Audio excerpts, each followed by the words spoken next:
Okay. Okay, good, good.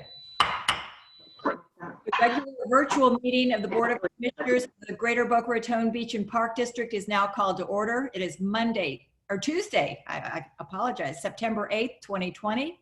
The time is 5:15 p.m. Joanne, would you please do a roll call? Sure. Commissioner Ernst? Here. Commissioner Engel? Here. Commissioner Rollins? Yes, here. Commissioner Vogelsang? Here. And Commissioner Wright? Here. Thank you. Thank you, Joanne. Commissioners, any changes to the agenda? Okay. It's now time for public requests. We do have one email that has been sent, and Brianne will read that, and then we'll go to the public who's going to call in. Commissioners, this is from Jim Miller, 480 East Boca Raton Road, Boca Raton 33432. Madam Chair and fellow commissioners, I am glad to see the subject of the tower at Gumbo Limbo on the agenda for the September 8th meeting. As Friends is pleased that considerable progress is being made, and we feel we can look forward to having a new tower. The city completed a study of conceptual designs and preliminary cost estimates for ramps for the tower and shared that with District and Friends. Friends, together with the donors, Jones Kozowski, have agreed with a plan to build a ramp that will make the tower ADA compliant to the projected full height. The preliminary cost estimate with that plan is $1.2 million. Understanding that the district has committed $600,000 in the 2021 budget towards constructing an ADA compliant public observation tower in honor of Jacob Kozowski, the Kozowski family and friends have already raised and committed $500,000 for a total of $1.1 million. Friends is completely behind completion of an ADA compliant tower, and the Board of Trustees has unanimously approved a resolution to commit up to $100,000 additional funding for the project. Sherilyn Jones and Stephen Kozowski have agreed to an amendment of their agreement with the Friends for an additional 6 months to January 2021. January 1st, 2021 is a great target date to have the new tower under construction. Friends Executive Director John Holloway, together with Brianne and City Parks and Recreation, are working on a new amendment to the agreement between the Friends and the district to reflect this understanding. The new design on paper looks excellent. We look now for the city to move ahead with the details to put the project out for bids. Friends is pleased to be a partner in the project and rebuild this well-known landmark in Boca, and Friends is ready to help make it happen. Sincerely, Jim Miller, Friends of Gumbo Limbo. Thank you, Brianne. Would you monitor and see who's raising their hand to speak? Yes, I know that Ms. Feinberg wanted to speak tonight. I'm going to unmute her now. Ms. Feinberg, you should be able to start now. Okay. We hear you. Can you hear me? Yes. Yes. Would you give your name and address, please, Mrs. Feinberg? Nancy Jo Feinberg, 2624 Northwest 63rd Street, Boca, 33496. Thank you. First, I'd like to congratulate Aaron on a good campaign. And now I'd like to make some comments about constructing a golf course. This is a major undertaking, and I think you 5 commissioners need some help. You cannot rely on Price Fazio and the Golf Foundation, or whatever that is. I spoke to many golfers during the campaign. They're knowledgeable, and you should have a committee to help you. There are golf professionals and golf superintendents, both public and private club professionals, whose advice you should seek.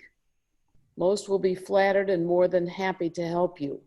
And certainly consult with the USGA. That's the Professional Golf Association that you talk to. Get out of your head that you're creating a world-class golf course, Boca National. What makes a memorable, fabulous golf course is the land, the setting. Is it on the ocean? Is it in the mountains? Is there a bayou? Is there some fabulous land formation that makes it unique? You, on the other hand, are building a nice golf course between I-95 and some high-rise apartments. Get rid of the name. It sounds silly and will become a source of ridicule for the city. Price Fazio will have their ideas, but they cannot rule. They work for us. The crew that builds the golf course is critical. Proper drainage is necessary, not just in the bunkers, as one of you mentioned, but for the whole golf course. There was some discussion about opening the course for non-golfing hours for people to walk or bike around. Keep in mind, if you put down asphalt or cement paths, it will reduce water absorption. You need soil samples from the north and the south sides of Jeffrey and from the east side. This will help you decide what kind of grass to plant, which is critical. Soil composition will eliminate or promote certain grasses. How acidic is the soil? What is the clay to sand ratio? In determining what grass to use, let the USGA weigh in along with Price Fazio. And for example, and we could talk about many grasses, paspalum is beautiful, it's thick, the ball sits up. But if you're a good golfer, it can be hard to hit through. Latitude 36 is a Bermuda grass that's terrific if our soil is appropriate. It even tolerates less water than some of the other grasses. There are many, many things to consider and many options with grass. Let the golf course superintendents and the USGA, as well as Price Fazio, guide you. In terms of foliage, I've never seen a golf course management company that loves lots of trees, so you'll be planting things in the coming years. But consider your objectives. You want native trees with deep roots that can survive hurricanes. You might want colorful bushes for beauty and for distance markers. But if you have things like iguanas that you have to deal with, plant bushes that they don't like to eat, so you're not inundated with them. You need to think about your objectives with the plants. If you want butterflies, plant host and nectar plants that complement each other. And lastly, work with the city. It's so important. It pained me to hear your arguments with the city. Work with them. Make sure that the upkeep is properly funded. It can cost you close to $1 million a year to maintain a golf course. But if it's not properly maintained, all this money and all this work is for naught. This is a big undertaking. Good luck. Thank you, Mrs. Feinberg. Do we have other call-ins, please? Checking now.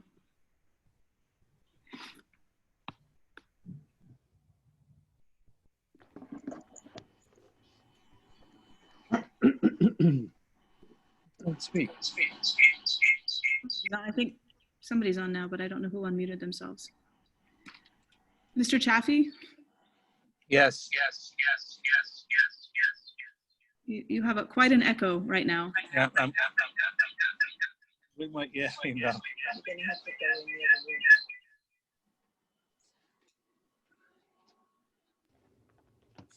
Is this any better? Yep, a little bit better, yeah. I have to get away from the computer. Yes. That's Mute better. the computer. Yeah, our air conditioning crapped out, so you got a window air conditioner stuck in the window for the time being. So we're all hubbing down, eating and everything in the bedroom. Listen, I just wanted to congratulate you two guys for the election, and welcome back. You know, I just want to know what we're doing with the golf course. Is it proceeding? What does it seem like with the city? You know, I think that Feinberg had some great ideas. I wish that we've formed a committee. Maybe she could be on it.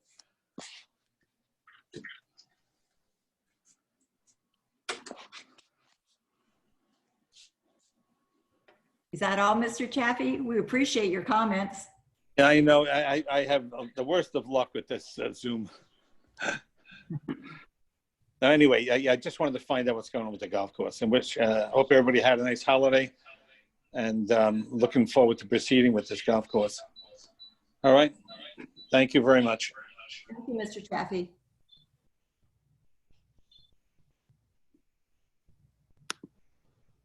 Can I speak? Am I unmuted? This is Raul Travieso. Hi, Raul. Yes, would you give your name and address, please? Of course. Good afternoon, commissioners. This is Raul Travieso, your favorite USA Pickleball Ambassador and president of the Boca Raton Pickleball Club. I live at 1037 West Royal Palm Road. On behalf of the hundreds of pickleball players and their families, I wish to once again sincerely thank each of you for making lighted outdoor pickleball courts a reality in Boca Raton. We are extremely excited to have courts in Boca that can be used every day, day and night. This afternoon's first agenda item is pickleball. You will each be deciding whether to appropriate additional funds to build 6 courts rather than 4. I wish to take this opportunity to comment and respectfully request your consideration for 6 courts. These are the advantages. 1, in the same overall area and footprint, 24 players would be playing on 6 courts as opposed to 16 on 4. Number 2, there would be flexibility to provide youth and adult clinics while maintaining open courts for others. 3, there would be enough courts to organize leagues and competitions. 4, a 6-court complex would also attract more yearly memberships as waiting times would be less. In closing, I wish to express that we are extremely grateful that this commission recognizes the exploding growth of this sport and the demand for additional courts. Again, your consideration for a 6-court complex would be greatly appreciated. Thank you. Thank you, Raul. We appreciate your support. Is there anyone else, Brianne? Okay.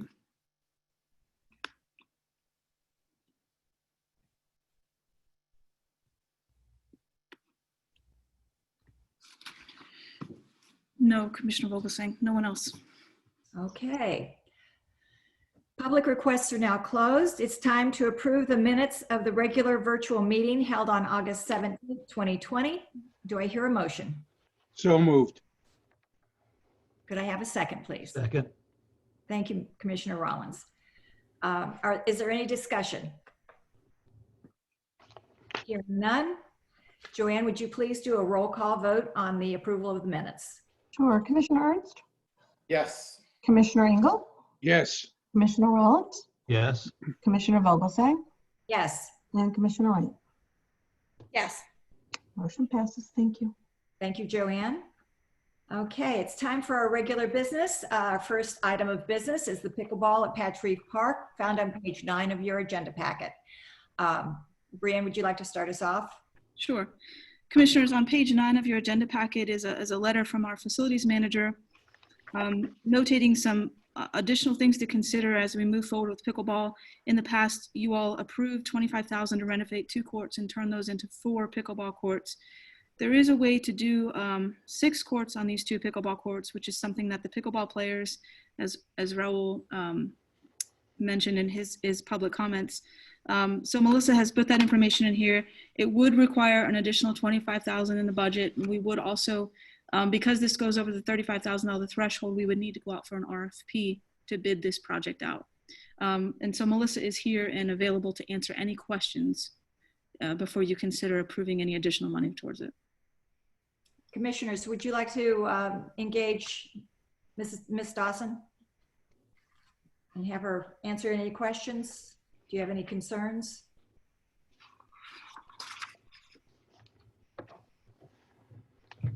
Do we have any feedback from the tennis community over at Patch Reef as far as doing this? Has anybody canvassed them? I've spoken to just two players over there. They've been looking, they're excited about it. I think it's still going to take 2 courts away, and we don't know the impacts of this until we actually roll it out, whether it's 4 courts for pickleball or 6 courts for pickleball. We don't know how often they'll get used or reserved until then. But I think the question is, do we want to spend the extra money now to do 6 ahead of it? Madam Chairman, Commissioner Rollins. my thought is, from what I understand, is that we're really not taking up any more than 2 tennis courts, taking 2 out of service, because that will fit the 6 pickleball courts, as I understand it. Is that correct? You're muted or something. No, No, I mean, not you. I'm sorry, Commissioner Rollins. Melissa actually answered you and I couldn't hear her on the computer. I couldn't hear her either. No. But, I'm going to switch places. Okay.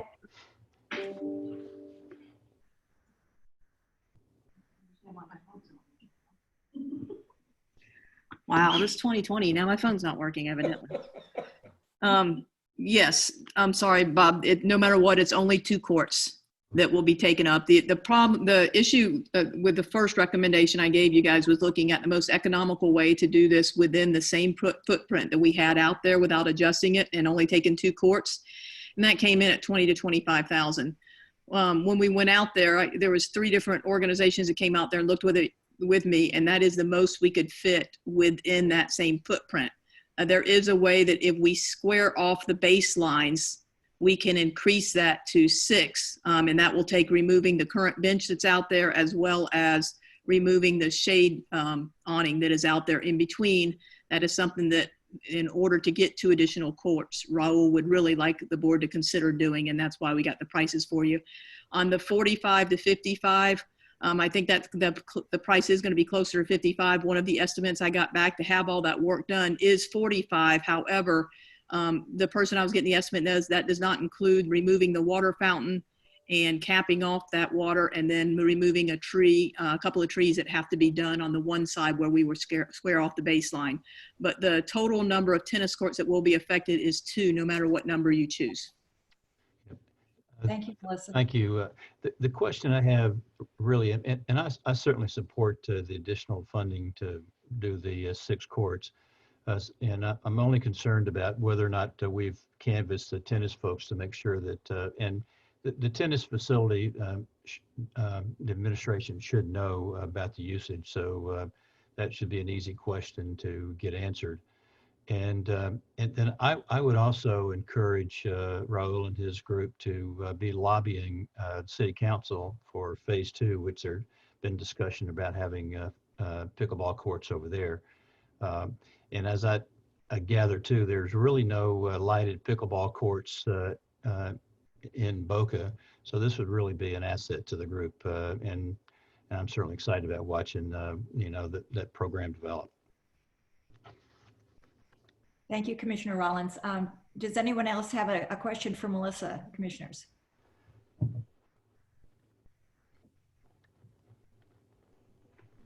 Okay, thank you. Okay, so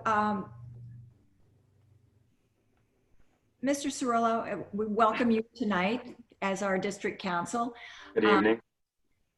Before we go forward with, can we go forward in preparing the RFP and instructing staff to do that if we get a motion and go forward that way? Yes, you can. Usually in the RFPs, it would provide that you have the right to withdraw it or something if something were to occur. So if you wanted to go ahead and give instructions to go forward with the RFP, you could while you continue to review, for example, the tennis community and any other issues that may come up. Okay, thank you. Do I hear a motion to go forward with the 6 courts? Madam Chair, I'll make the motion. I'll second. Okay, thank you. Is there any further discussion? Madam Chair, I would suggest that the RFP, specifically say that it would like to take 2 specific courts into tennis courts and converting them to 6 pickleball courts, and allow them to present us with the options. I heard Melissa say removal of a water fountain, removal of some things. I always hesitate when you're removing a water fountain. You might need that if anything could be repurposed or not, but allow the people to develop these 6 courts into a professional, state-of-the-art 6 courts for pickleball dedicated to that. Thank you, Commissioner Ernst. Would this be a design build, Brianne? Somewhat. I mean, it's kind of, yes, it will be. Okay. Okay. So include that in the motion too. And do you want to put a cap on the cost? Do we have to say that in the design build up front or not? A lot of times we get calls about what is the budget. So right now, if we went with 25,000 additional, we would say the budget is 50,000. Can I just say up to 60,000 and just allow them to present their options, but we're going to go with the lowest, we assume we're going to go with the lowest cost bidder. Okay. Yeah, you can provide, again, it'll be for informational in the RFP that the allocation is up to a maximum of 60 grand. And then when it comes back to you to approve, you'll see the final numbers. Okay. All right. Any further discussion? Joanne, would you do a roll call vote, please? Sure. Commissioner Ernst, Yes. Commissioner Engel, Yes. Commissioner Rollins, Yes. Commissioner Vogelsang, Yes. and Commissioner Wright. Yes. Motion passes. Thank you. Thank you. Okay. Item number 2 is the change order for the Ocean Strand property to make it ADA compliant. And we have Carol Perez and Nate. And any questions of them about this change order and how this is going to affect the public and benefit the public, please raise your hand. Steve. I took a look at the drawings that Brianne sent out this afternoon, and I noticed the location of the picnic tables. Is there a provision for shade for those tables? Because, people coming out there summertime, even late in the day or before noon, it can get pretty hot. And I want to make sure, especially for the ADA compliant picnic table, that it's set up someplace where there's a shade, if not for the table itself, then close by.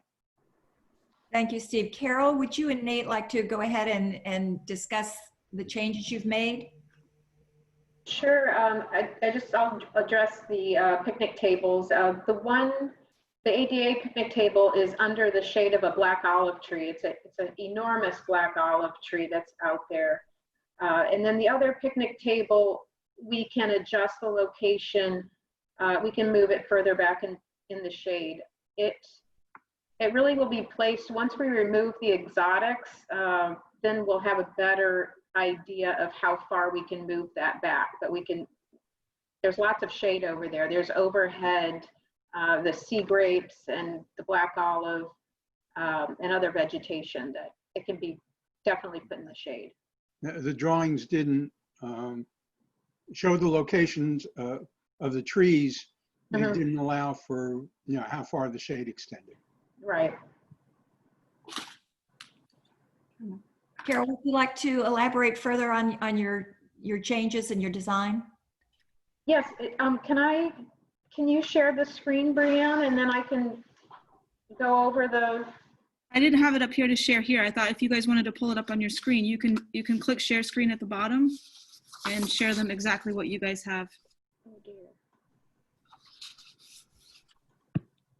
I'm going to go get my other computer. How does that work? On the bottom, you should have a little share screen button. Oh. Now what did I do?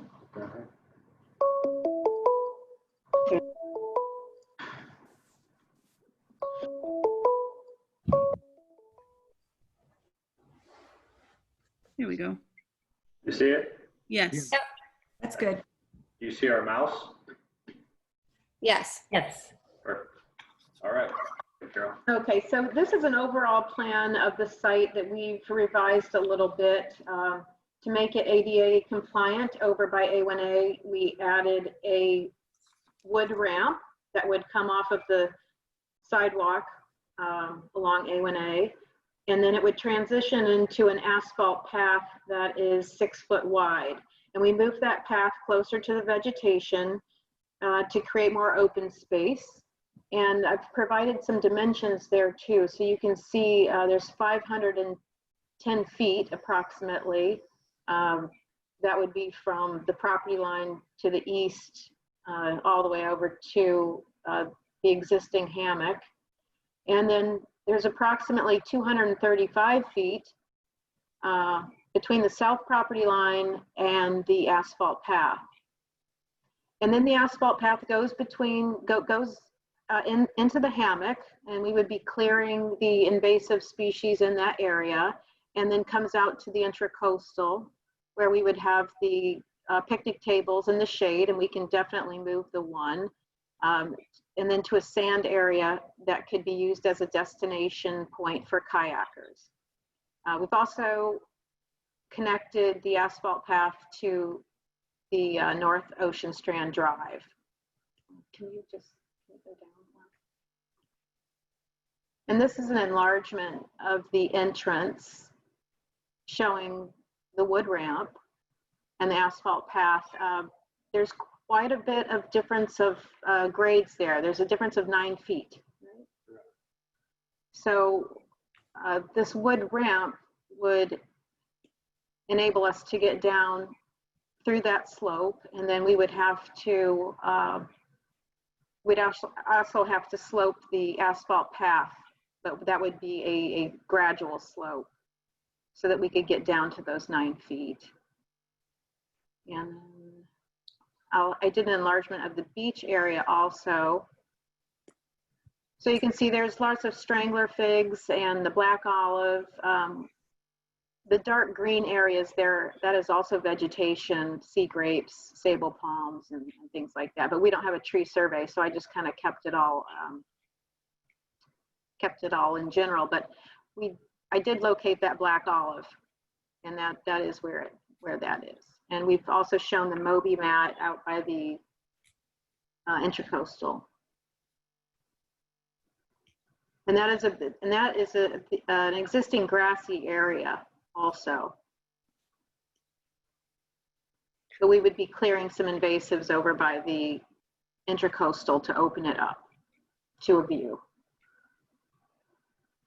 I have a question. You're right. Can you hear me? Yes. The open grass area, we're not adding anything there, right? We're just keeping whatever's there is there. We're not adding like any irrigation. We're not adding anything, right? No, nothing to be added there. Okay. And then I remember in the original you had that art in public places, Carol? Yes. Right. So we didn't have any funding going towards it right now, but I did find out that funds that we had given to the city for the art in public places for whatever it was, we had given them, do you remember, Brian, what that was for? Anyways, there's $6,250 remaining from that art in public places that we had given them. So I was thinking maybe we can use those funds for, I don't know, I hate asphalt sidewalks. Like I just hate, is it going to be black asphalt, or can it be like a lighter color asphalt that's not as, you know, for the heat that it makes and stuff like that? Or maybe we can integrate like the public art and public places into that in some way, or I don't know, something that can make the sidewalk, you know, the asphalt more earthy friendly, I guess. Do you know, can it be a lighter color versus black? When it's first applied, it's going to be very black. Over time, with the weather, as it weathers, it will turn more gray. But that will take some time. Yeah. Talking at least 8 months to a year, if not longer, depending on how much weather is applied to the top of it with rain and just temperature changes, as well as traffic. But that's our only option to make it ADA compliant is asphalt? It's not the only option. We could do concrete, certain pavers we could do as well, but asphalt is the most cost effective to achieve the ADA compliance. Gotcha. Okay. So anyway, so I just wanted to bring up that 6,000 that's there. Maybe that's an option to use that for the art and public places for this, for something that we could do in here. That's a good idea. I also wanted to bring up, we have the seating, we have picnic tables, but it might be nice along the path in the big grassy area to incorporate a bench in the shade And possibly that could be an art in a public place. Possibly that could be, you know, something created by an artist. And there's also no bike rack. And I'm wondering if that's something we would like to incorporate also. If you came off of A1A on the path or biking, possibly you would take your bike down the ramp, and when we got to the bottom, there could be a bike rack so that someone could walk and secure their bike before they walk down to the Intracoastal. It's just something to think about, but that also could be an art piece. Absolutely. There's not a lot of room up near the pathway along A1A for a bike rack, just because of the slope. It slopes off so fast. That's why I just suggested maybe they go down the ramp and then lock up their bike inside the park.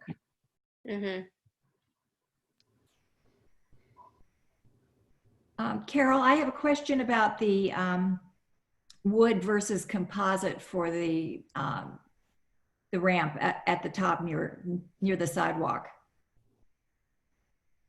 as far as durability. The question is whether the wood or the composite will hold up better over time. Yes. The composite will hold up much better over time. That is certain. What's the cost difference? Off the top of my head, I would say probably 20% increase for that material, but I can run a number. Let me get my supplier to send me over a number for the composite material, and I can get you a more accurate figure by the end of the day tomorrow. Well, how long would the wood last if we treated it every year? If you treat it every year, I would say that should last a good 15 to 20 years. Okay. Something to think about, commissioners. Madam Chair. Yes. Hi, it's Craig. Just a couple questions. I guess all the new stuff I see with the city is really with composite. So my vote would be for the composite, just from a maintenance perspective. But the question back to the team there is, first on the entranceway and I don't know what you call that, the hairpin turn of everything. I was surprised the gradation is 9 feet. That makes sense. Is there any way, is there, just tell me more of the thought logic of why you did that as opposed to one big straight ramp back down, longer ramp, as opposed to all the curves and turns? There must be a reason why you did that. That's what I'm trying to get at. There is. So these gradation lines you see here that are on top of Northeast Ocean Strand, basically every 20 feet, you're going down a little, call it 2 feet, just for all intents and purposes. As you get from the entry to, I believe it's 100 or so feet in, I have those notes here, I can go dig up for exact figures, but you basically go down in total 184 inches, which is over 12 feet. The gradation is not quite as steep as you work your way to the southwest. So that's why we elected to come here off of the ramp, off of the asphalt path that runs parallel to A1A onto a steeper wood ramp. And then once we hit these grades in here, we're able to maintain that 1 foot and 20 feet slope. So we didn't have to have handrails and the like for ADA purposes.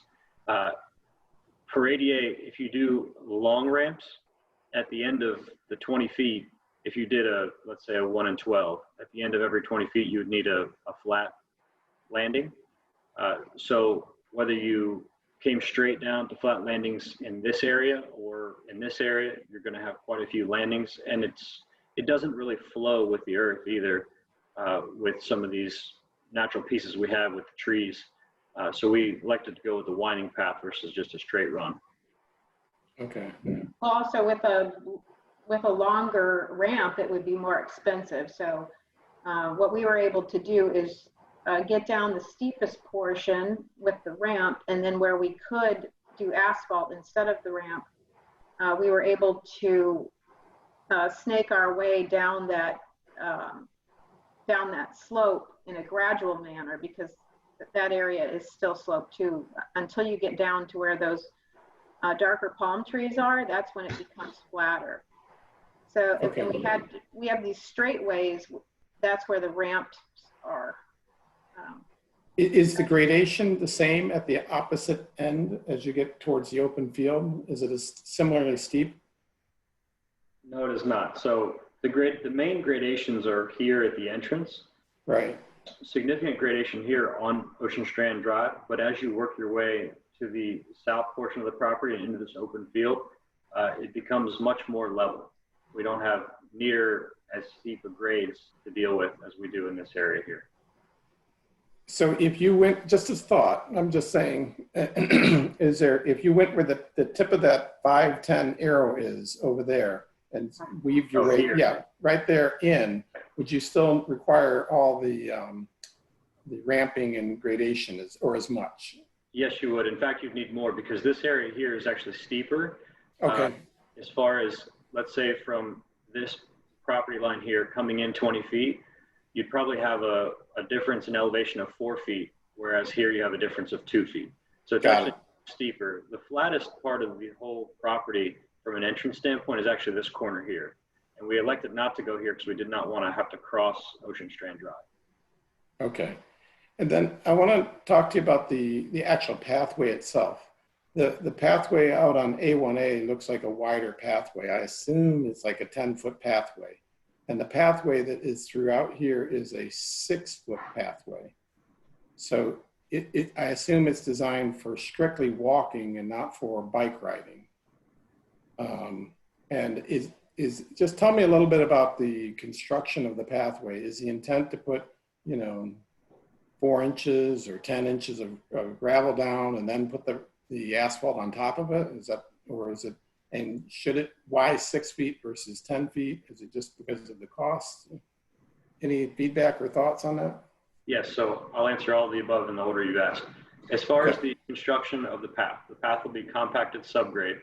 Subgrade is just whatever sand we have there once we grade out the area for the path. Once that subgrade is compacted and we take density tests on that, we'll put down 4 inches of lime rock. That 4 inches of lime rock will be placed, compacted, take density tests on that. Then we'll apply 1.5 inches of asphalt over that lime rock. And we've elected to go with a 6-foot wide path so as to minimize the square footage to try to keep the costs lower. We could increase the square footage and go wider, but the 6-foot allowed us to have 2 ADA accessible wheelchairs pass each other on each side, as well as 2 people could walk in each direction, and 2 bicycles could go in either direction. The path out on A1A is in fact wider, but you can accommodate many more people and a lot more pedestrian and bicycle traffic on that path. Okay. Okay. We could go to 8 feet, and just for reference, in Highland Beach, they also have an asphalt path along A1A, and their path is 6 foot wide. And I'm just saying that for reference. But 8 foot is a nice width also. It would just be more expensive. I'd prefer to keep it 6 feet to minimize. I mean, I don't think we're going to need any more than 6 feet of a path in this park, and to minimize the impact. That's my preference.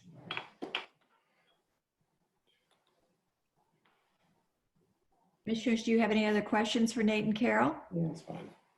Madam Chairman, I just have one question. I've asked this before.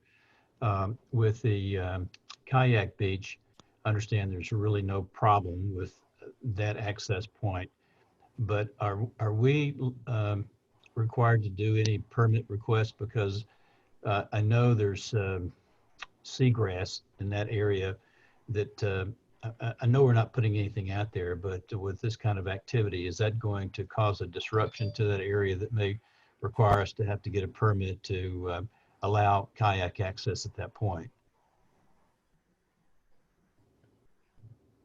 Well, we are not intending to do have any construction below the mean high water level. So as long as we stay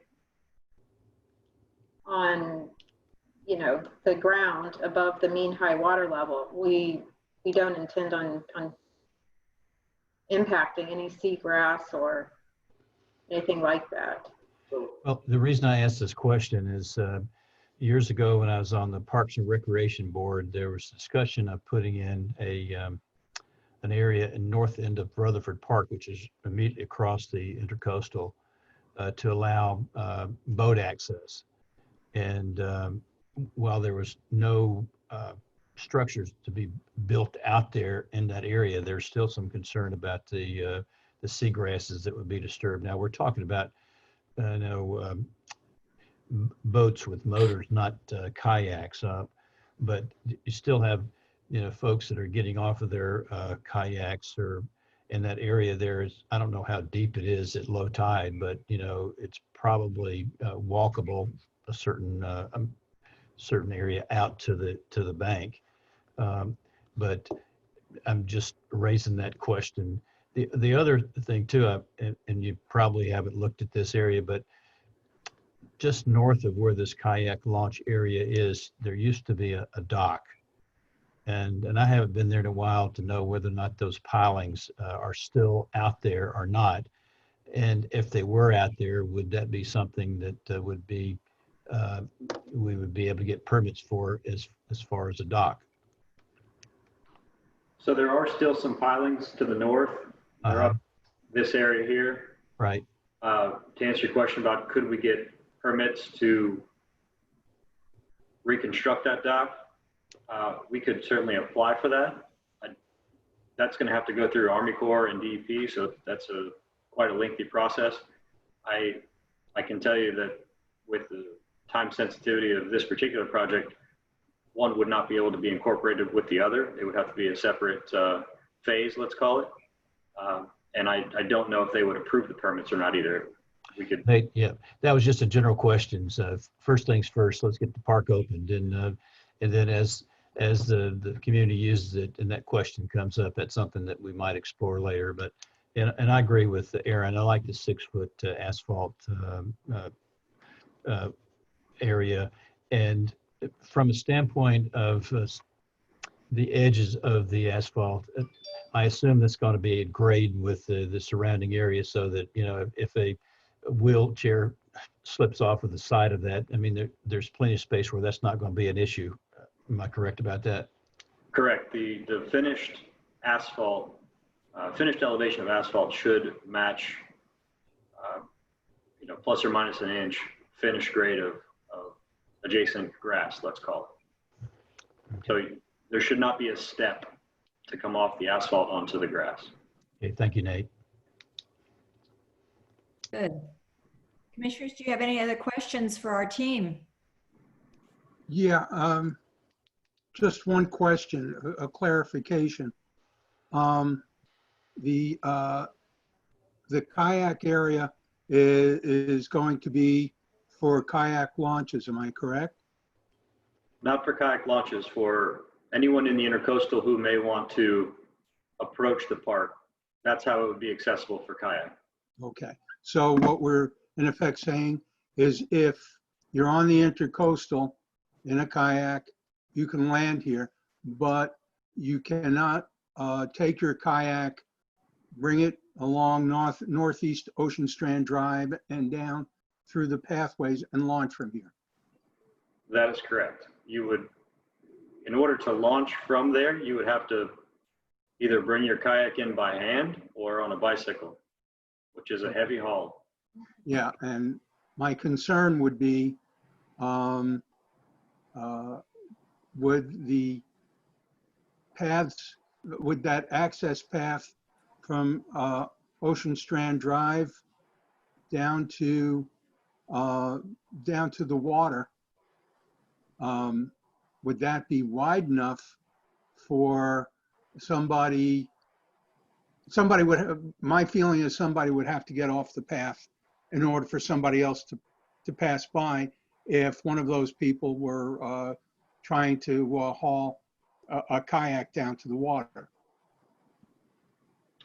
With 6 feet, not necessarily.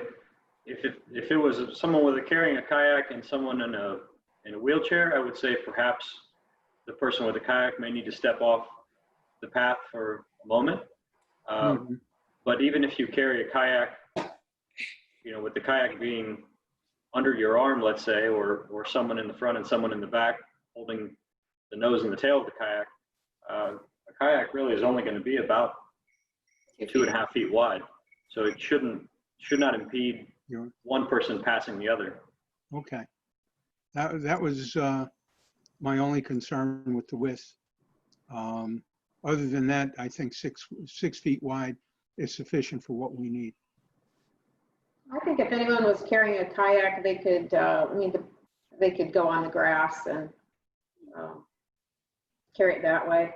I mean, the path is really for pedestrians. The kayak carts that they have, they go across the sand, so they can certainly go across grass. And they're not that wide. They're no wider than a wheelchair. In fact, they're not as wide as a wheelchair.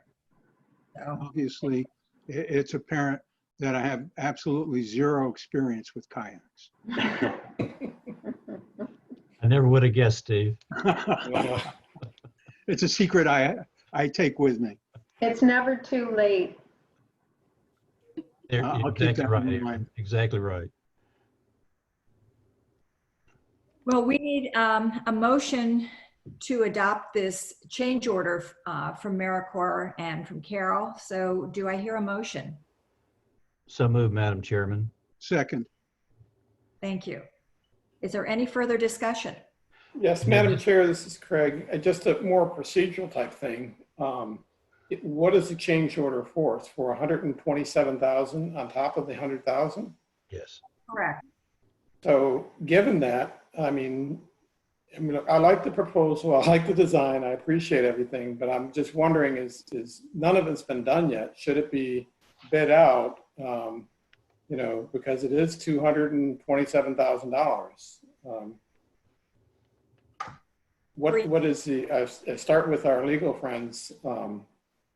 Is it what's the correct, the safe thing to do here from a bidding perspective? Mike, would you like to answer Craig's question, please? Yes, good evening.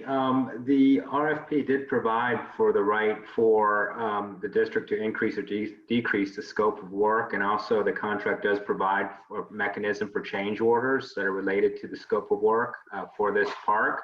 It really would be then, you have the option to go ahead and use a change order mechanism in the contract if that's what you want to do. There's nothing that would prevent you from doing an RFP separately, but you do have the ability to use the current contract.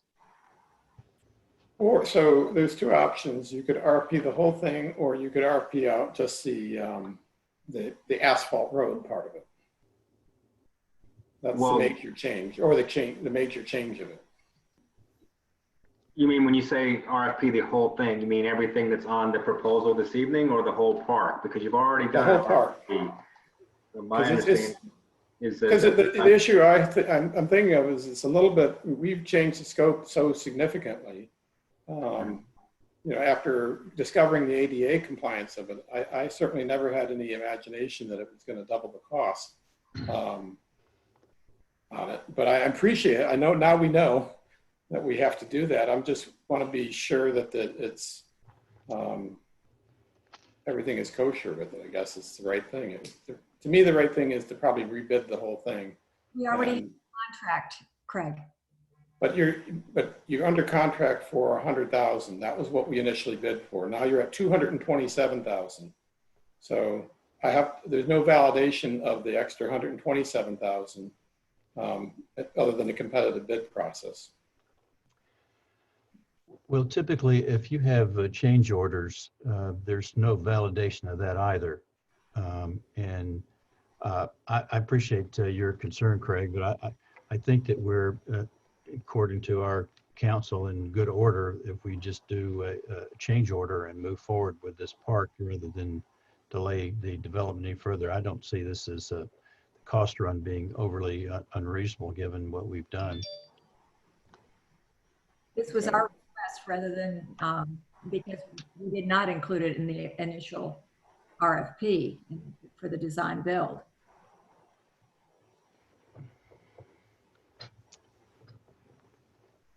Well, there's a motion on the floor, Madam Chairman. We can either vote it up or vote it down.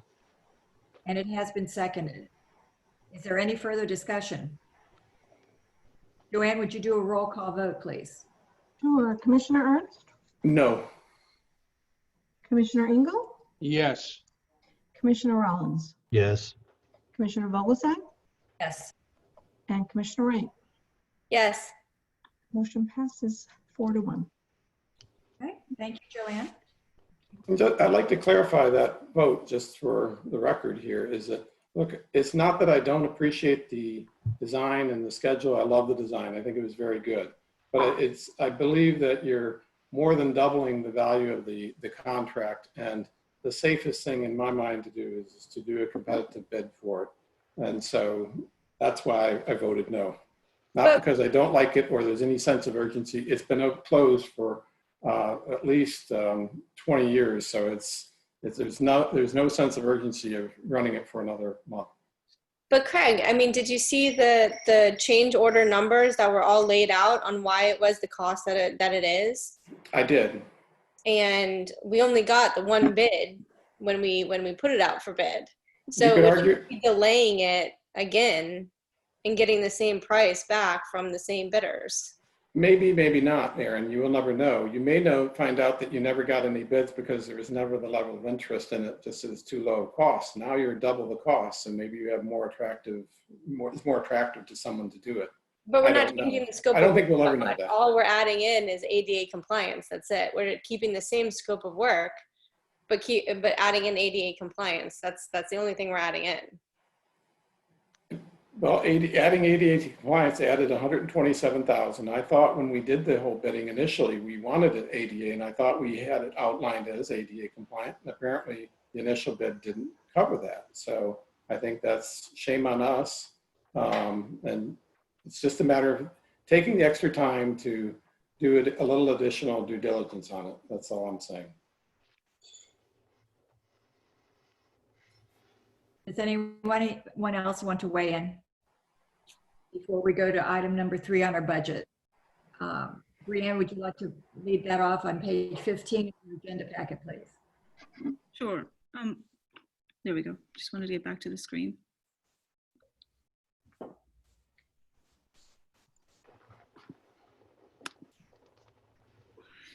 Commissioners, on page 15 of your agenda packets is a budget. It reflects the budget that we'd like to bring forward to our first public hearing on Thursday night. We made some changes, which I noted on page 15, and I'm here to answer any questions that you may have about those changes.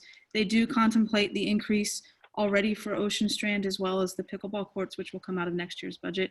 It also contemplates the changes, reduction in taxes this year for the refund that we'll have to give back for the Royal Palm, even though we have not received a final number from the tax collector. We accounted for that based on the numbers that we're getting from the property appraiser. And then we've made some adjustments for the city O&M and then the Ocean Strand and pickleball courts, as I said earlier. Questions for Brianne?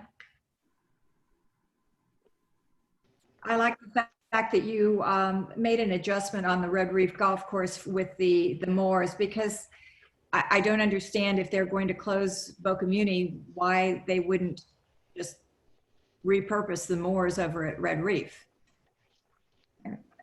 We don't know what's going on with that, but supposedly it's in the works to close it at some point. Correct. So, sorry. Commissioners, do you have any other questions about the budget as far as any of these numbers?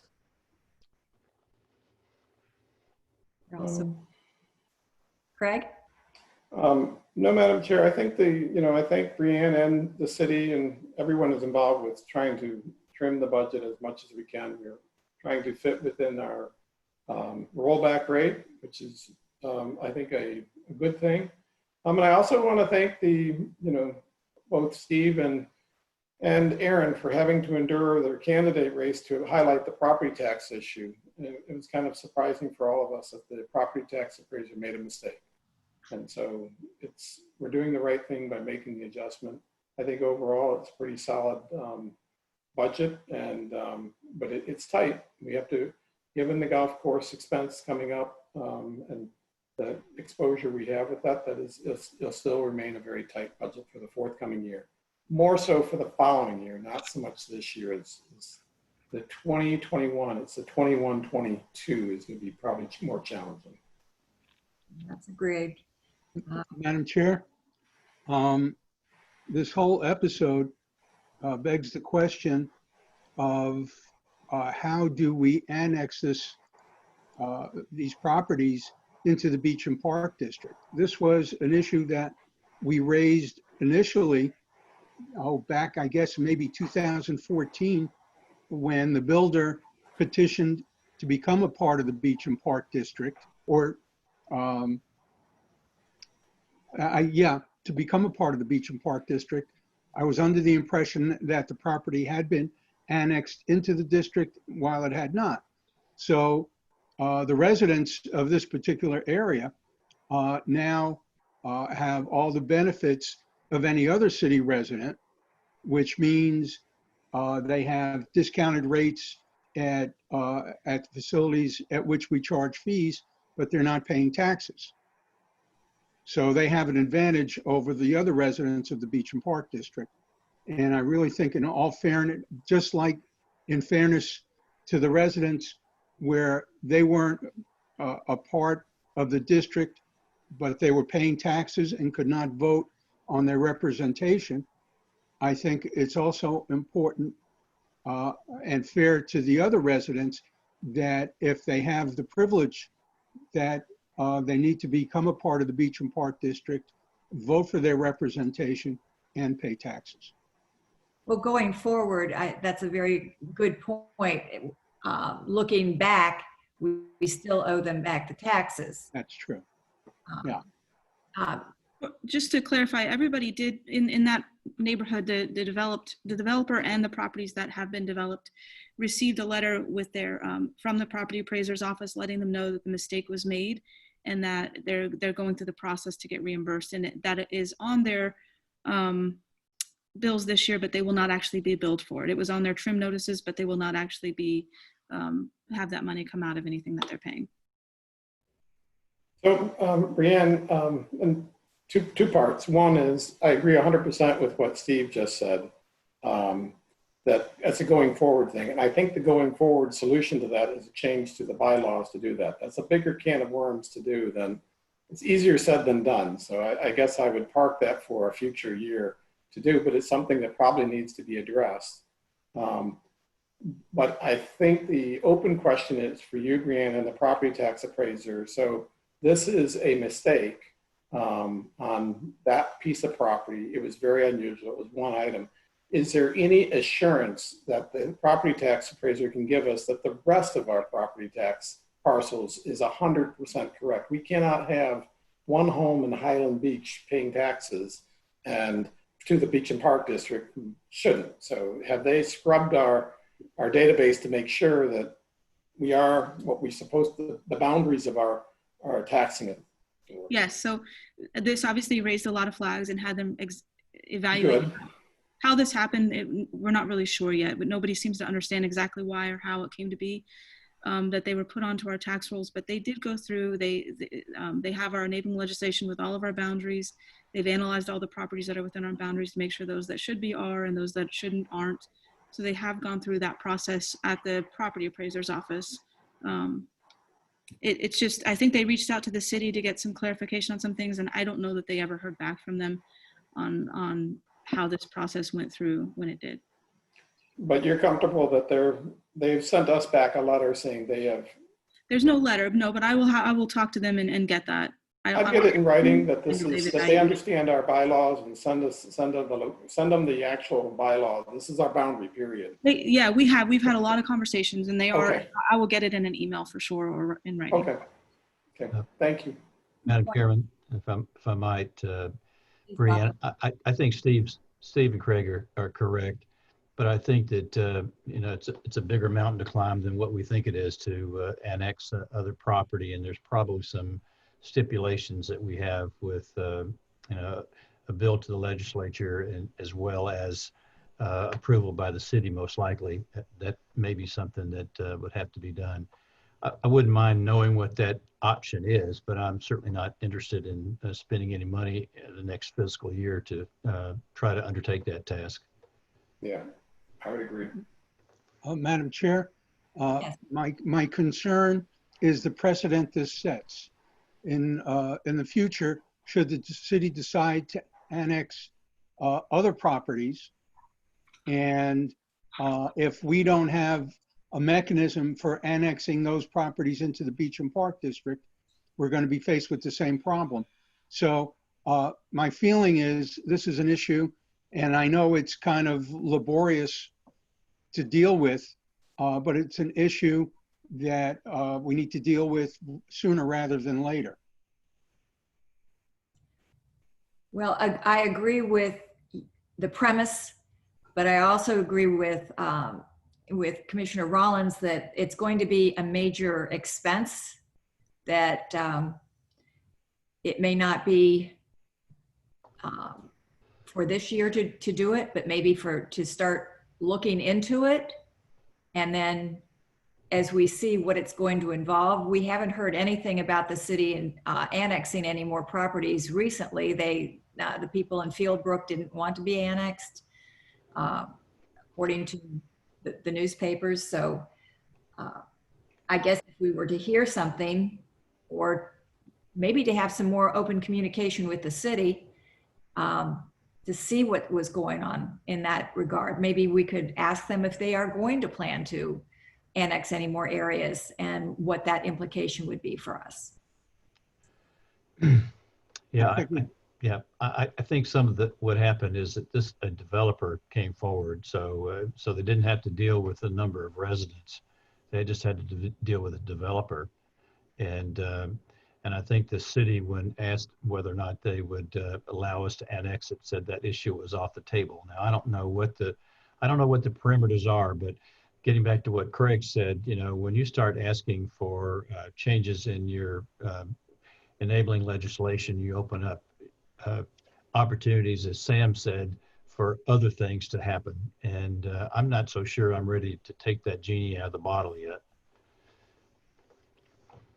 I agree, Bob. But it is an issue that at some point, whether it's this commission or future commissions, that has to be dealt with. My feeling is that we should ask council to investigate and see exactly what needs to be done, so that when the city has an annexation situation, that we can deal with it, and there's a mechanism for it. I don't want to ever get caught in this position again. Yeah, but that would be for district council. It would not be for city council. Correct? Yeah. Yep. Maybe Steve, this is Craig, sorry, Madam Chair. Could we look at it maybe as part of next year? We're getting into the end of the year. It's a project, because I think there's a lot of pieces to that thing. And you're right, it should be done. It's a question of when and what you open up when you do that. So as far as whether it's in this fiscal year or the upcoming fiscal year, I don't see a problem with it being dealt with in the upcoming fiscal year. My concern is that it's dealt with and that we're not caught flat-footed. I agree with you. It's just I'm suggesting it for next year as prioritization of all of our projects and what we're doing and what council works on, because there are other things going on, the CRA being one of them, that I'd be cautious of putting too many irons in the fire, and just, let's, at the beginning of the year, prioritize all the things we got cooking and decide which ones we go after. That's all. You don't have to act on the initiative, but you need to know what the terms of the initiative looks like. That's what I'm getting at. Yeah. It's not that we necessarily have to do something right away, but we should know what a future annexation entails. Okay, thank you, Steve, for bringing that up, and good point. Brianne, if you would put that in your notes to look into, and Yeah, I have it as well. thank you, Mike. Are there any more budget inquiries or ideas? If not, Brianne, did you want to talk about the second public hearing at all, or shall we? Yes, I mean, we will set the, on Thursday, we're going to set the second public hearing date. I think we had talked about the 16th, but advertising wise, this September 16th won't work. So I just wanted to check everybody's schedules prior to Thursday and talk, like, we're going to have to look at the 17th for the second public hearing, maybe, as the earliest date that we could have it.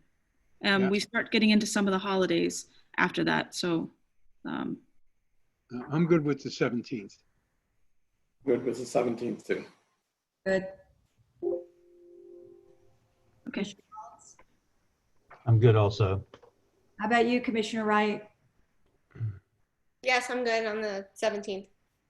Okay, well, that sounds good. We'll officially vote on it on Thursday. Great. Yeah. Okay. And, that was all I had on the budget. okay. Good job. Very good job. She's done an amazing job. Okay, item number 4 is the Gumbo Limbo Tower discussion. Okay, there's nothing in your agenda packets on this because as you heard in the public comments from Mr. Miller, we are working on an amendment to the MOU. The Friends and the city both support a tower design that at the high end would be 1.2 million, and we currently, between the Friends donation of 500,000 and our contribution of 600,000, we're at 1.1. So the Friends are in for another 100,000. I think we're just working out some of the details as far as making sure all those donations that have been made towards this project go towards this project, whether it's increase in construction costs or ongoing operation and maintenance. So we're just finalizing that, and then hopefully we'll have that amendment to that MOU at the next meeting in September. That's just an update is all I have for you on that item. That's fine. Thank you, Brianne. Brianne? I'm sorry, Madam Chair. One question on that. I heard that Jim said it was moving the date to January 2021. Just a thought, maybe it should be moved a little further out to like August 2021, just because one thing I've learned in government is it takes a long time to do things. And is there any reason why only little extensions? That was the agreement that they have with the Friends. That's not our agreement. That's the agreement that they signed with them. I guess they've extended it as they've gone along, but I think when I talked to Jacob, we talked about putting in a longer time frame for our MOU. Yeah. Anyone else? Okay, let's move on to the employee health insurance. Brianne? Okay, on page 17 of your agenda packets, we just give a comparison. Really tonight, I'm looking for approval for you all. We're going to change our healthcare plan. We're still with Florida League, Florida FMIT, but switching to a plan that won't go up as much for us this year. So I'm looking for approval tonight, for $33,499.30 for employee healthcare for the fiscal year 2021. And what would the increase be from last year? It's a 5.2% increase. It's about $1,600 from last year to next year. And your entire year. Your coverage is not impacted? It's a change in deductible, but we're all happy with the plan. Okay, as long as you're. Madam Chairman, I'll make a motion that we exercise a change in plan to United Healthcare Choice Plus Plan 14, which is the 5.2% increase in premium. I'll second. Thank you. Is it Plan 4 or Plan 14? 14. 14. Thank you. Is there any more discussion? Joanne, would you do a roll call vote, please? Commissioner Ernst? Yes. And Commissioner Engel? Yes. Commissioner Rollins? Yes. Commissioner Vogelsang? Yes. And Commissioner Wright? Yes. Motion passes. Thank you. Thank you, Joanne. Okay, so we are now, item number 6 is a review of the district insurance on page 20. And this has been it looks like a lot of work for Commissioner Rollins and our executive director. Commissioner Rollins, would you like to lead off this discussion? I would be delighted to, with a preface that I'm not acting in an official insurance agent capacity, but rather leaning on my experience in the trade so that you don't come back to me later on and I have an E&O claim. But in all seriousness, I took a look at the property insurance, which is something that everybody was concerned about, the rise in prices. And from personal experience, we're looking at in the industry generally a 20% increase in property premiums. And the same goes for liability. The increase in property premiums is in large part due to reinsurance costs, which are driving this, and the reinsurance costs are going up because of loss creep that we seem to be having on hurricanes. If you haven't gotten a letter from your friendly roofer saying that he could probably get you a new roof, you probably haven't checked your mail recently. But I unmuted it, but it didn't work. It did. Anyway, may I Going back continue? to mute. All right. And so consequently, I talked to the league representatives regarding the insurance and got him to send a description of the property along with the premiums that are being charged for the different components. And I think it's important just to run through how these premiums are calculated. If you have the exhibit in front of you, take a look at it's where it says construction type, and then something that's joisted masonry, like item number 1, the community center, has a 54-cent rate per $100 in value. That's after they do their insurance modeling. Contrast that with the field house, which is a masonry non-combustible, takes a lower rate. So there's really not much you can do with those premiums. Those are competitive premiums. But where you get into the numbers, if you look down at number 23 on your list there, it's a small value. I think it's the fabric metal canopy hockey rink. $22,500 in value. The premium's $1,900. By contrast, the rate is $7.96 per $100 in value. That's because it's outdoor property and it's very susceptible to wind damage.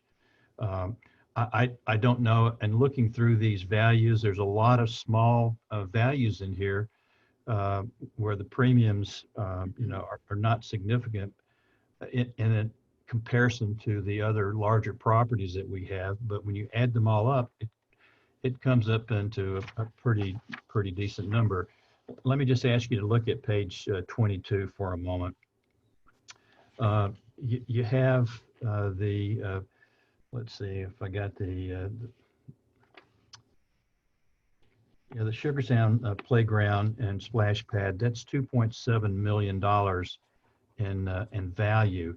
And check the price at $129,000 for coverage on that. Now, I should have started this conversation by saying that we have a 5% wind and hail deductible that be applied to any of these properties that are damaged. But the rate on that, by comparison with the community center, is $4.77. Now, I did ask the underwriter, because this was a engineered property. It's not like it's a frame structure like a single family home. This probably will endure any windstorm that you'd have, but that's the price that you're having to pay for frame properties. The carousel is another item that we have. That's a $500,000 carousel. The premium on that is $23,826.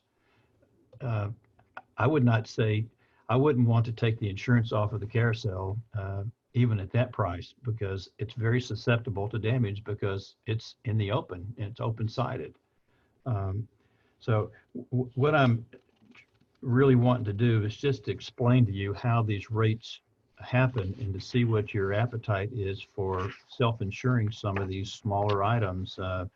For instance, you look on page 23, item number 50, which is a 25-foot flagpole, $21. Minimum premium, minimum exposure, in my opinion. But and there's things like you know, your light poles that we have. Those items, premium's not very expensive, but it's highly susceptible to windstorm, especially the light bars on top of these poles. So there really isn't any reasonable way to cut this down. The only area I saw that would be eliminated would be the maybe the tennis courts at Patch Reef and Swim and Racket. Perhaps for sure the outdoor basketball court at Sugar Sand Park, as well as the inline hockey court. I don't think there's much that can damage those structures that are, you know, flat on the ground. But I wanted you to see what the premium makeup was on this, because it's of the $500-something thousand that we're paying. That's 420 of that is related to our property. And I didn't see any reasonable way to reduce that premium unless you started selecting some of the items to remove. Bleachers, metal canopies, pavilions, scoreboards. Well, you can see the list there. The premiums individually are not much, but we have a lot of these outdoor properties. And so I present that to you as a challenge as to which of these items would you like to self-insure, and you know, just kind of roll the dice on it. Now, one of the things that there is a governmental standard through FEMA called the Stafford Act, I believe, where you can recover some of these items, but it's a grant to the state, and then they dole it out and it could take up to a year or so or more to collect funds from that fund. So if you're eliminating some of these, we'll be self-insuring if we have the funds, and you might want to set some funds aside, otherwise you are uninsured, to use an old insurance phrase. If you don't have the reserves to pay for it, then you're uninsured. If you set the reserves aside, knowing that you may have to pay some of these items, then you have a self-insurance fund. I'm happy to answer any questions. That's the way the market is, unfortunately, at this point. Mr. Rollins? Yes, ma'am. Couple of questions. So what you're saying is, if, for example, at Patch Reef, and I'm just picking an item at random, we self-insured the tennis courts. Give me the building number, Steve. Okay, this is number 109. Okay. All right, I got it. 17 tennis courts. Right.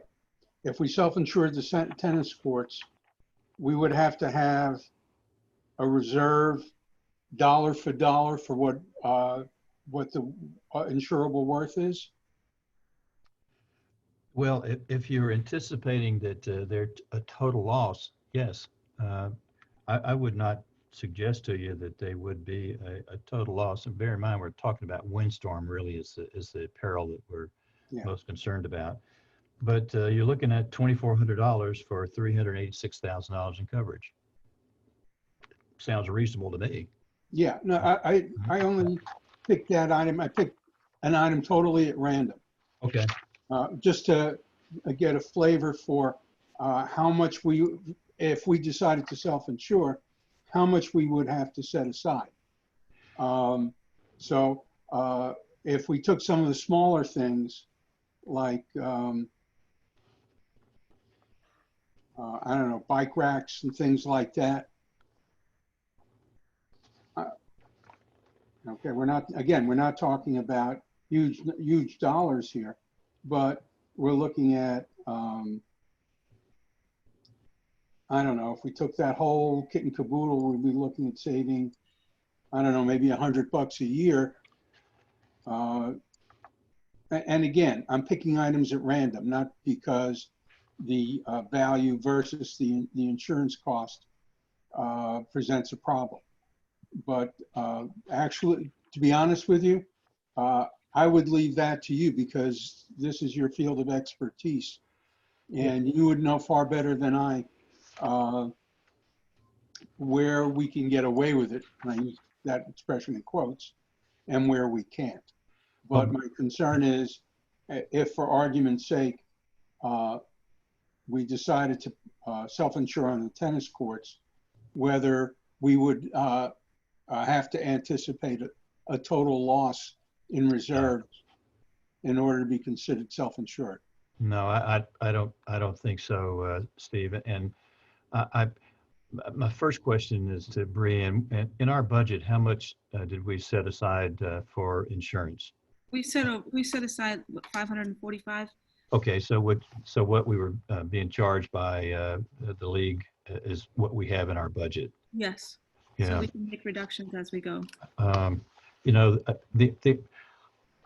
I just have never been good at picking horses and picking what coverage to eliminate from a client. And I always say to the client, it's your choice, it's your call.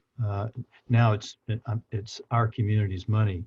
And for the small amount of dollars that you have with these outdoor properties, and they don't have to all be replaced, and they're not all going to be damaged by a storm. And I did not get a copy of our losses.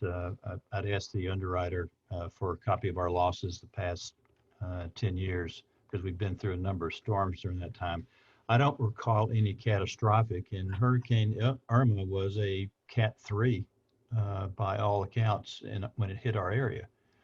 The biggest loss that we had was to trees, plants, and shrubs. And I don't recall, so long as we get the windscreens off of the tennis fences and some of the other smaller items like trash cans, and put those inside, I think that's about the most risk management I'd recommend. But I'm unable to really make a decision and to tell you which ones these properties you should or should not eliminate. The only thing I could recommend is that when our renewal comes up next year, that we put it out to bids with the other governmental insurance company to see a good comparison. Because this is a self-insurance program that they have with the league. It's not a standard insurance company. It's a self-insurance program, and they have different verticals of reinsurance based upon certain locales where they spread their risk.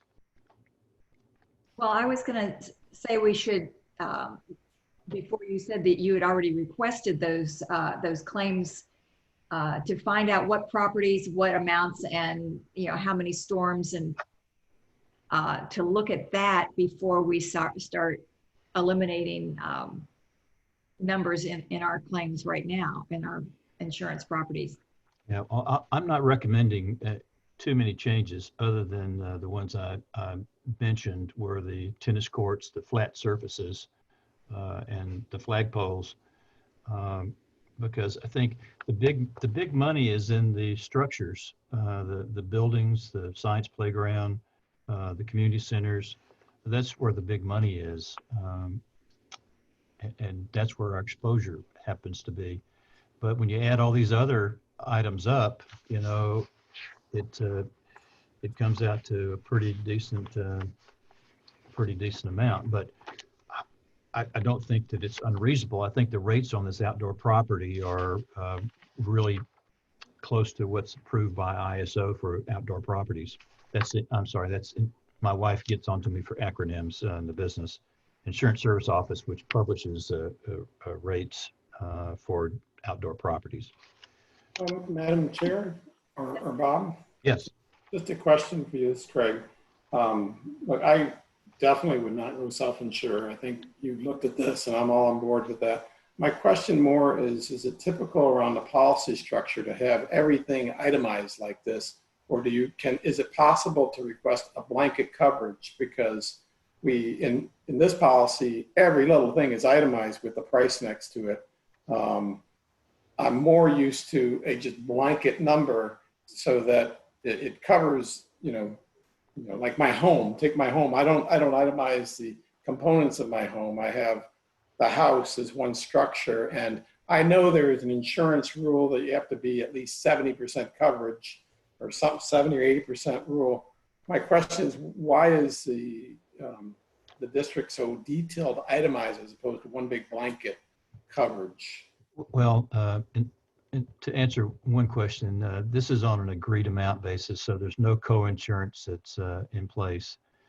And when you put together a blanket policy, you put together a statement of values, so you pretty well lock yourself in. And it doesn't mean that you have a blanket amount that's going to cover whatever happens up to a certain dollar amount. I just don't see companies offering that as an option. And when you put together a statement of values, this is somewhat what it looks like. And the insurance companies do various forms of modeling to come up with a rate. You might be able to do a blanket rate, but it would contemplate all these different items in there. And if you did not insure to 100% of value, you wouldn't get the co-insurance, and you would get a higher rate if you tried to blanket it and not have these out. Okay, that answers it right there. Yeah. So I go with whatever you recommend. Okay. The only thing I'm still waiting on a couple of answers back from this underwriter, but I think basically the program's a pretty solid program. And do we have another meeting, business meeting? Because this renews October the 1st. We have a meeting on September 21st. Okay. We could touch base on it again with a few of the items, but it's not going to be a major premium savings taken off, say like the asphalt tennis courts and the asphalt inline hockey rink. It's not going to save any money at all to speak of overall.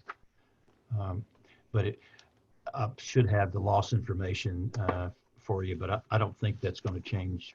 Were you comfortable, Bob, that everything, the new stuff that we've added has all been added into it? The patch reef fields?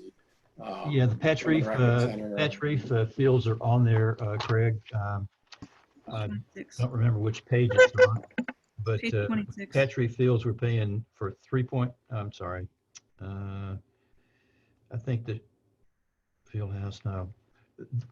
I think the patch reef fields were insured for about a little over $1 million, and the rate was very nominal, I thought, for the risk that they're. Although I don't know much could happen to those fields except for vandalism, because I didn't flood. I hope not. But. Yeah, I didn't see anything in their price. I wish I could find it real quickly to tell you what. Last one. Pardon? The artificial turf fields is the last page, 26. Oh, that's right. Sure is. Thank you, Karen. So you're looking at 1.4 million, and the premium on that's 19,000. I mean, the chances of those fields being damaged are pretty low. And you do have coverage for other items on that too, like vandalism, which would probably be one of the worst things that could happen is somebody get in there. You don't see this too much anymore, but years ago you'd see vehicles get onto the park property, ATVs, and do wheelies and donuts. I don't know that that could do considerable damage to those, and we have a $5,000 deductible for that kind of damage. Commissioner, would you like to revisit this on the 21st so that you can look it over now that you have an understanding of what Mr. Rollins is saying? and just agree or disagree to change our coverage? How about if I work with Brianne to get the answers to my questions, and in the next packet, put in a staff recommendation? Thank you. How's that? Yeah. Okay. For all the work. She's amazing.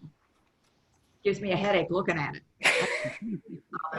Yeah, it gives me heartburn paying the premium.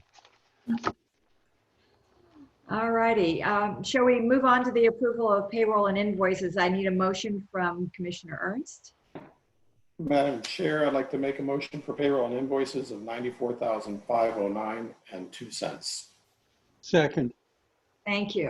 Is there any discussion? Joanne, would you do a roll call vote, please? Commissioner Ernst, Yes. Commissioner Engel, Yes.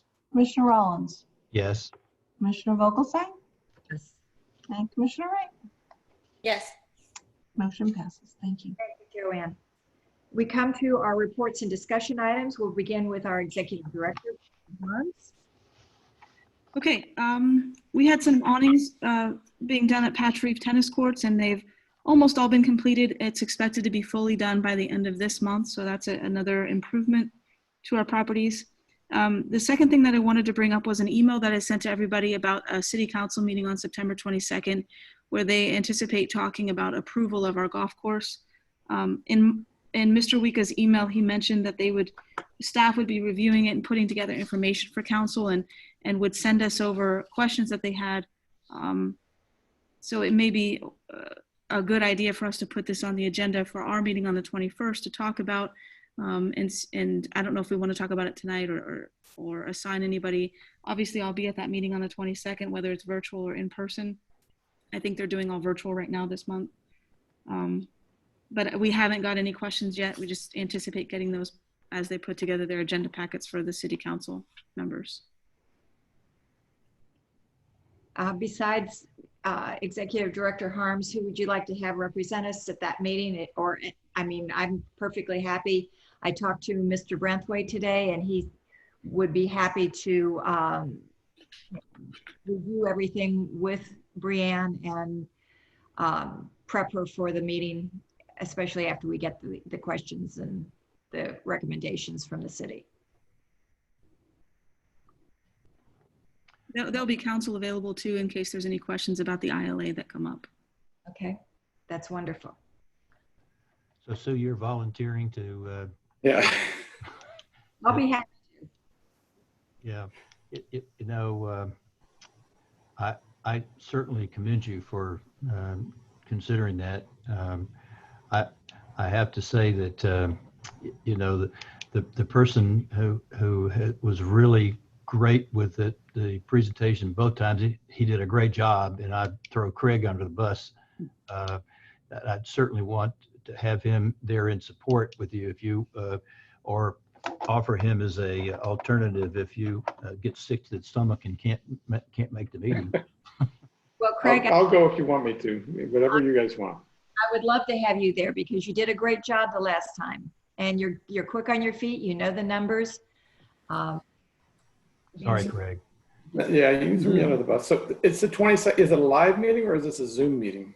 It's their city council. I think they just plan on discussing approval. They just said that we should probably be present in case there's questions, but they are going to send questions in advance of the meeting. It was in the email that I forwarded from Mr. Wika. Okay. But is it live or is it Zoom? Or is it going to be? I believe they're doing Zoom. It's a different format okay. than Zoom, but they're doing a virtual. Okay, no problem. I have everything at my fingertips then to answer questions. So yes, I'll be happy to participate. Thank you, Craig. Mm-hmm. Mike, do we need a motion on that? No, you've got a consensus. It's just to attend a meeting. Okay. So make sure I'm here. Dan, do you have anything else? That's all I have tonight. Thank you very much. District Council, Mr. Cirillo, welcome. Nothing specific. It was good to see everybody, and to the two of you that won your elections, congratulations. Thank you. Yep. Thank you. Commissioners, we'll start with you, Commissioner Wright, for another 4 years. Yay. I'm glad to be back on. Excited for another 4 years, but I have no comments tonight besides that. Thank you. Okay. Commissioner Engel, and you too, another 4 years. Yes. What's the old expression? Be careful what you wish for.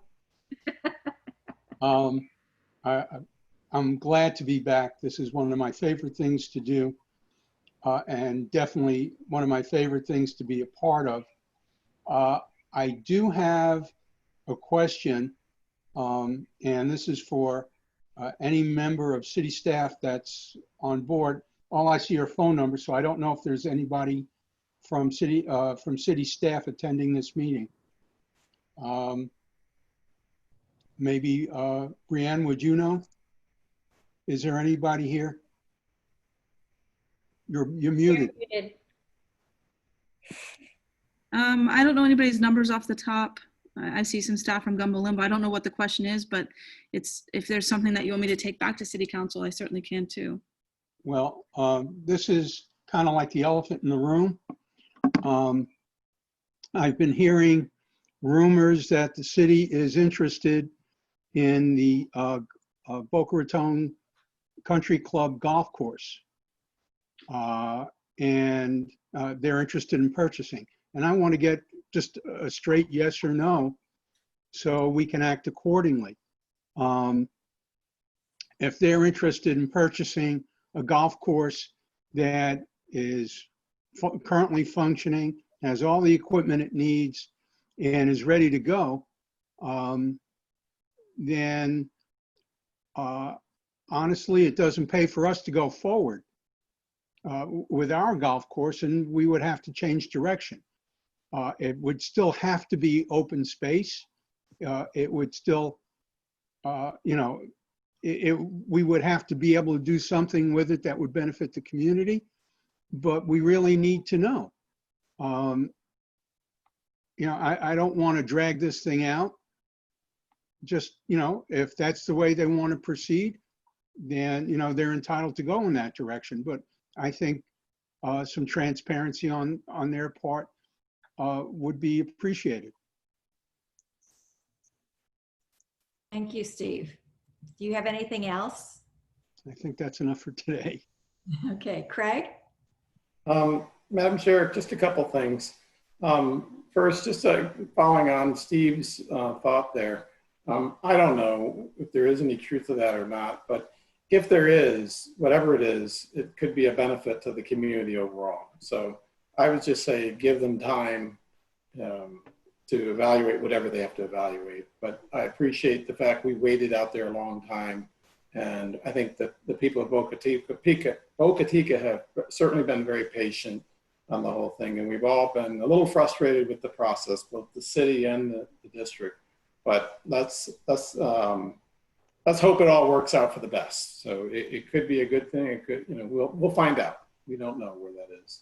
On the other thing I wanted to touch base on was on the CRA, and I was hopeful that Jake or Sam might be there. No offense, Michael, but maybe as a takeaway on it is there is an action out there for the CRA, for us on the CRA, pressing up on when is this going to end and how is it going to end. And I'm not quite sure on if we're going down a legal process to request a hearing and do all that stuff. And what I'd like to ask is for Jake to reach out to Diana Grubb directly, the city attorney, just to better understand their position of why they feel it's valid. Because I think the way I understand it is we have a written settlement agreement. I also, that says our contribution is going to recreational things. That's very vague. And I also am under the impression the CRA will end at 2025. So that's 5 more years. It's a growing tax base that we contribute towards it. And I kind of understand the mechanics of it, but not exactly. But I would like to let maybe Jake, if he's the lead person on it, reach out to them, because I don't want to get into a uncomfortableness with the city as we move forward with all these things and get into something that we don't really want to get into, and see what our options are a little closer before we drag everyone through a legal process. So happy to talk to Jake afterwards or Sam, because I know they were working on it more and they know it more intimately. So Michael, I don't want to put you on the spot with that. I don't know how the commission feels. Well, I think, Craig, we still have some, they still have some time to respond. Brianne, what is the time frame on that? I think we're still, I mean, they have 100, the thing is that they said they would set a public hearing and then they have 120 days. So there's no time frame there, but we are about, I think it's been about 67 days or so since we sent the letter. I have to do the math to know 100%, but if it's 120 days, I know that Jacob did reach out just to ask where they were at with that. And she said staff would be reaching out to set up that public hearing, but that was for the public hearing. I think Commissioner Ernst is wanting to do something prior to that. Yeah, rather than focus on the mechanical part of the process, is focus on the meat and substance of the process. Do we pay them 1.4 million every year and it goes up as the tax base goes up for the next, to see it 4 years?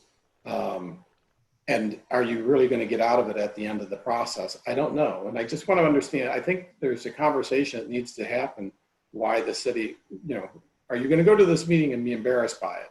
So I think they should talk first about, the mechanical part of the process and not put us into a situation with we're at friction. Maybe there is another settlement agreement that just recaps everything and it memorializes all the things that we're doing. And either way, the majority of our money goes to the city for funding. And I just want to be open for that one. Okay, so are you looking for just additional support on this to have Jake go talk to her about this?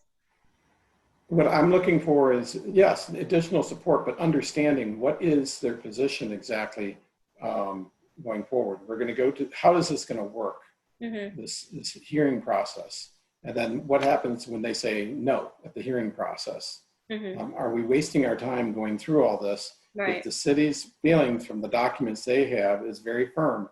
The CRA is ending in 2025, period.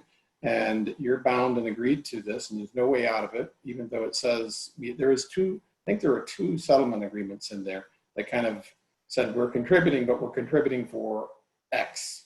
And so there's some argument there, but I think that's a conversation that would be beneficial for people in the know to understand it. I defer to Bob if you have any feedback on that. No, if you're talking to me, I don't. I know in the past we've tried to make some inroads and trying to clear that up, Craig, but when Art had some communication in writing with Ms. Frazier, and upon investigation, we really didn't have too much leg to stand on to get out of the agreement. Okay. Address the fact that the district residents, if this money is to be going to recreation, district residents are paying non-resident fees for recreational purposes, then their money is not being represented properly. Correct. So, although true, I guess the conversation is if it pleasures the commission, maybe I'd like to talk to Jake just to kind of further understand it and ask Jake to have a conversation with Diana Grubb about the whole thing and understand the city's position a little closer on. I would think that would be fine. And I don't know whether we need to have a motion on that respect or just have just a conversation is what you're doing. Correct. But I think we do, it's always good to try to clear up any questions that you might have, Craig. Okay. And if that's okay with you, I'll do that with Jake and Sam, or just Jake, whoever is the point person on it. And I will give them a report Okay. All right. Thank you. You're welcome. I need a motion though to direct Jake to go to the city attorney. I mean, it can be implicit in the conversation. I mean, anytime we talk with attorneys, we do have discretion on how to deal with it. But I don't know what the history is on this and how the process is. But if you want to maybe authorize if Jake and Sam feel it appropriate to reach out to the city attorney so that they know that they've got the comfort of doing that with the board's support, I think that would be prudent. That would Is be that good. a thing or a motion? No, I would say go ahead. Maybe the motion could be like to not object should Jake and Sam determine that they believe it's in the best interest of the district for them to reach out and have a conversation with the city attorney. That way they feel comfortable making that decision based on what they know and what they understand, and after they talk with Craig. Could I get a motion, Craig? Yeah, I'll make a motion I'll explore a conversation related to the CRA with Jake or Sam. And the outcome of that conversation may direct them into authorizing Jake and Sam to have further conversation with city legal staff related to the CRA. Mr. Engel, is that your second? Yeah. Any other conversation? Nope, that's it. Okay, Joanne, would you do a roll call vote, please? Sure. Commissioner Ernst, Yes. Commissioner Engel, Yes. Commissioner Rollins, Yes.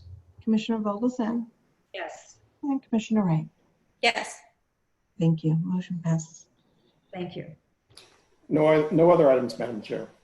Thank you, Mr. Ernst. Commissioner Rollins, your turn. Thank you, Madam Chair.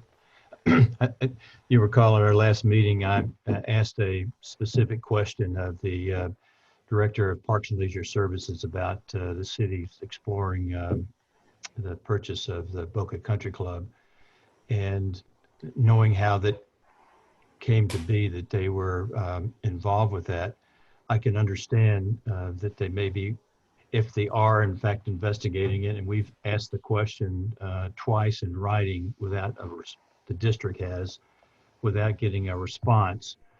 And perhaps the reason is that, you know, it raises some legal questions that they're probably trying to resolve if in fact that's the case. And I forget who it was said a moment ago, but I mean, it presents other opportunities. Well, I'm hopeful that we'll be getting an approval to develop our golf course. There's plenty of other things that we could put over there if the city elects to go in that direction. So I would be disappointed that we put that amount of time into this and the money as well to go with the golf course at Ocean Breeze. Some things are beyond our control. I'm afraid if that's what the city has decided to do, then there's not much that we're going to be able to do to protest that, and I probably would not. But it does give us other options that we could look at, and I feel an obligation to that neighborhood to do something that would bring recreation of some nature to that area. I'm just hoping that we're wrong. I'm hoping that we're reading the tea leaves incorrectly. But it will be what it will be, and I'm hoping that we get the approval to move forward with our site plan and we answer those questions. And I know Craig and Sue, you'll do a great job at the meeting if in fact we're invited to make that presentation. And the other final thing is that if we do go forward with and get the okay, I think that we take away some of the comments that Ms. Feinberg mentioned. I think there were some interesting suggestions that she had, and some of which we've have mulled around and have considered anyway. But I think that was well put together, her thoughts on that, on the golf course. That's all. Thank you, Commissioner Rollins. I'd just like to say, I think that if something goes awry as far as National, this gives us an opportunity to work with the city to maybe have a different relationship and maybe less friction. But I too would like to go forward with the golf course over there. You can have a municipal golf course in East Boca.